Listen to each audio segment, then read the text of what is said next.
بخاری شریف میں ہے، صحابہ کہتے ہیں کہ ہم تو عبداللہ ابن مسعود کو خاندان نبوت کا فرد سمجھتے تھے، حتی نزلت آیت الحجاب، یہاں تک کہ حجاب کی آیتیں نازل ہو گئی، اور لوگوں کی طرح عبداللہ ابن مسعود کا داخلہ بھی حضرت کے گھر میں بند ہو گیا، منع کر دیا گا اندر نہ آنا۔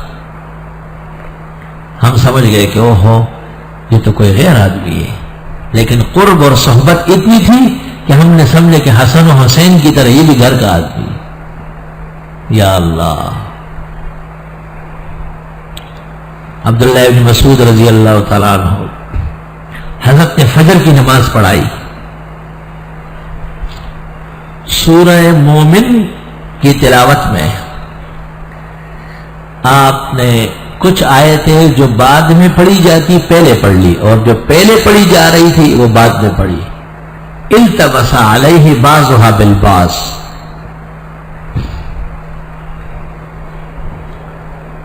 نماز کے بعد آپ نے دریافت کیا، الیس فیکم ابن ام عبد، عبداللہ بن مسعود نہیں ہے؟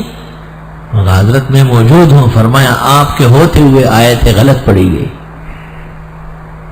اتنا بڑا اعتماد تھا جناب رسول اللہ صلی اللہ علیہ وسلم کا عبداللہ بن مسعود کو کہ سب سے زیادہ احفظ و اتقن آدمی۔ ابن مسعود نے کہا کہ میں نے سمجھا کہ منسوخ ہو گئی، آپ نے فرمایا لو نسخ لاخبرتکم، منسوخ ہوئی ہوتی تو بتا دیتا۔ ایسا نہیں ہوتا ہے کہ وہی بدل جائے اور نبی اپنے پاس رکھے، علی الفور اعلان ضروری ہوتا ہے۔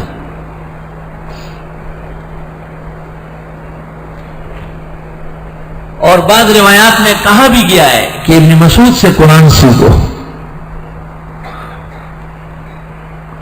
اور عبداللہ ابن مسعود رضی اللہ تعالیٰ عنہ کے شاگرد خاص کر اسود و علقمہ کہتے ہیں وہ قرآن کے ایسے ماہر تھے جیسے عبداللہ ابن مسعود۔ ان کے مسائل دیکھ کر، اجتہاد دیکھ کر، قرآن دانی دیکھ کر ابن مسعود بڑے خوش ہوتے، اور فرماتے عمر اور ابو بکر دیکھتے خوش ہو جاتے۔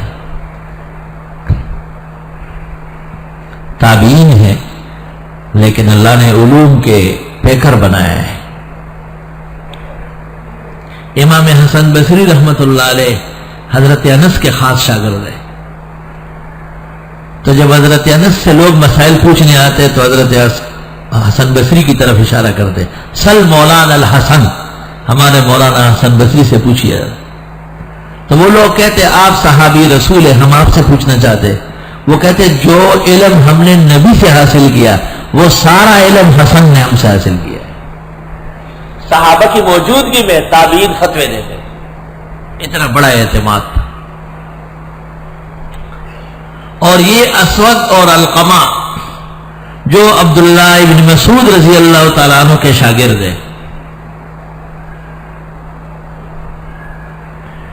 یہ اساتذہ ہے ابراہیم النخعی کے، وہ استاد ہیں حماد بن ابی سلیمان کے، وہ استاد ہے امام ابو حنیفہ کے۔ حافظ ابن حجر نے توالی التاسیس میں اعتراف کیا ہے کہ ابن مسعود کی وجہ سے حنفی مذہب قوی ہو چکا۔ ہماری فقہ حنفی کو بڑی کتابوں میں الفقہ المسعودی کہتے ہیں، عبداللہ ابن مسعود کی فقہ ہے، کیونکہ عبداللہ ابن مسعود کوفہ میں رہے۔ حضرت عمر کے زمانے میں اہل کوفہ آئے تھے اور انہوں نے کہا کوفہ مرکز بن گیا، ہر طرف سے لوگ وہاں آتے ہیں، کوئی بڑا عالم دے دو۔ تو حضرت عمر نے ٹھنڈی آہ بھری اور فرمایا افسوس تم نے ایسا شخص مانگا جس کی ضرورت مجھے زیادہ ہے، کنیف ملئ علما، ایک کمرہ ہے جو علم سے بھرا ہوا ہے، علما و فقہ۔ اور پھر ابن مسعود سے کہا کہ آپ چلے ساتھ۔